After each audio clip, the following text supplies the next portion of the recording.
So there's only a certain number of things that you can see or comprehend at different stages of development. So what you're aware of as a fetus is different than what you're aware of as a newborn, and that's different than what you're aware of as a toddler, and that's different than what you're aware of as a teenager. Right? And so all of civilization is based off of like trust that the people ahead of you can see things that you don't see.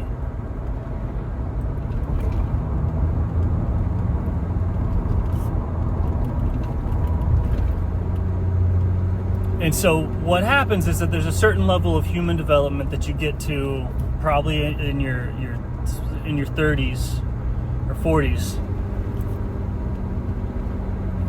that is based off of either some sort of real death, like you've either had kids or basically you've become a monk, right? I don't think there's any other way to precipitate this stage of development, but you actually blossom and flourish and encompass the entire pattern, right? The human being blossoms. It's like the crown chakra opening or something like that, right? You blossom and you see reality for what it is, and you encompass like all of it.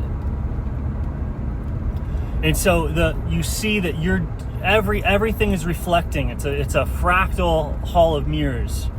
Everything is constantly reflecting and being everything else. So everything that you see, you're doing. The most frustrating, annoying thing from your parents or your partner or other people or anything like that, if you stay around it long enough, you'll see that it's just the thing that you hate, you're doing, and you're refusing to stop doing it. To the same degree that whatever it is that they're doing, that it's just so aggravating, they don't get it. That's being mirrored. You can see it in all the relationships. So then when you see crazy shit politically, you see people lying, you see people deflecting, you see people, any of that stuff, you're looking at your own soul's behavior, right? And then there's you could say like, oh, then good is bad and bad is good, and this equivocating thing to where there's no higher or right moral choice. But the moral choice is in the space, the ether, the change of the heart, the container that contains all. You can push on those things, good and bad, to encourage or support, but you can't have this reaction of like, oh, I'm better than.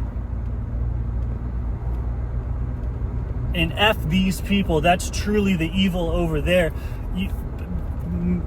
Probably millions, if not thousands, if not at least a lot of the most respected and favored people in history have said, watch out for this. This is what the world looks like when you blossom.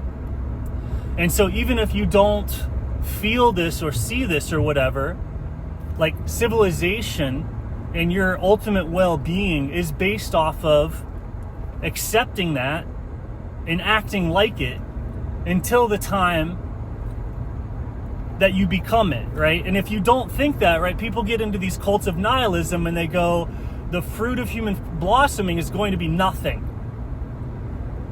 And so that sets up a situation to where they'll live as if there is nothing. And then when you blossom, you see, you see the truth. You see the truth when you blossom. And if you've been living as if that's not true, there's at least a disappointment for what could have been.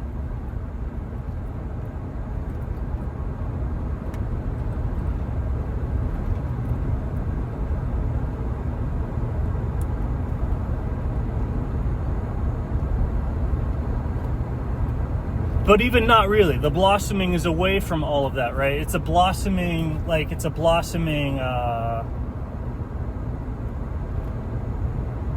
your character doesn't blossom. Like your individuality doesn't blossom. I don't even want to say character. Character is like to say, it's like, oh, that's illusory. Or whatever, right? That's the nihilism thing, is to say that, oh, this is an illusion, and you wake up from it. That's the nihilism. Even the high, oh, we're going to ascend, it's the third, fourth, fifth, whatever realm. Some of that stuff is structurally true, but because it's based in nihilism, This body is, you think you're going to leave it behind or transcend it or something like that. No, it stays the same. It stays the same upon awakening. It's still there. And so in some sense, it's of utmost importance, because the part of you that blossoms is going to be fine eternally.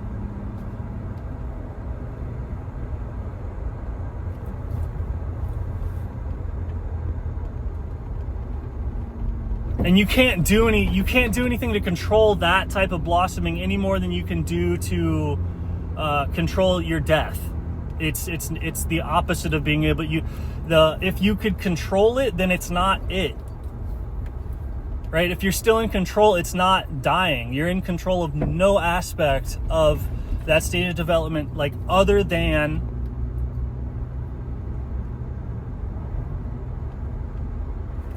extreme commitments to either God or other people or a partner through something as intense as more intense than marriage, really. It's just a child. Intermixing your essence with the environment is what creates a child. Like, your DNA mixes with the environment. The woman is your environment, or if you're the woman, the man is your environment. And so you mix with your environment to where you have a stake in it. You are it. You are outside yourself.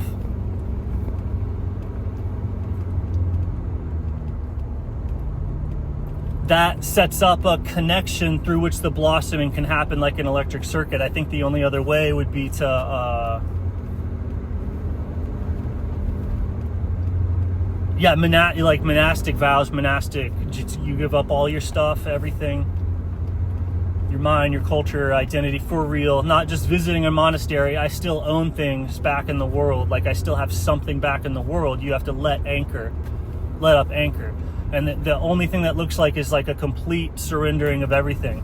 So you can't have money in the bank account. You can't have anything. You can't have anything. Anything will keep you grounded. And you won't be able to receive the energy that you would receive from marriage. So it's from having kids. It's either complete boom,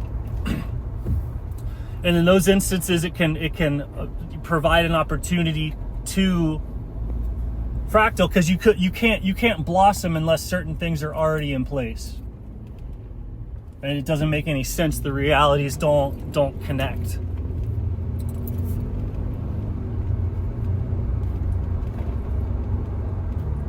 The caterpillar has to eat a certain amount of leaves to turn into a butterfly, to go into a cocoon. Like, that has to happen, right? So the blossoming, everyone goes, oh, and you can prove it to yourself what that is. You go, oh, it's emptiness, consciousness, something.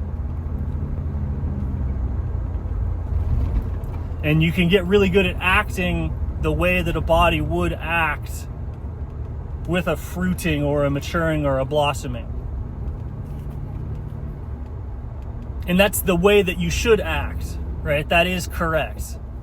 That's the correct behavior, is to act like somebody who was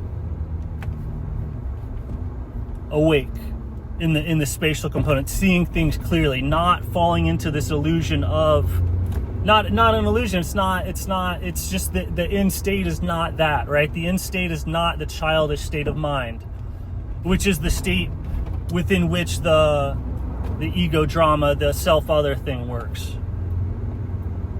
It's not that that's not true, it's just not the end state.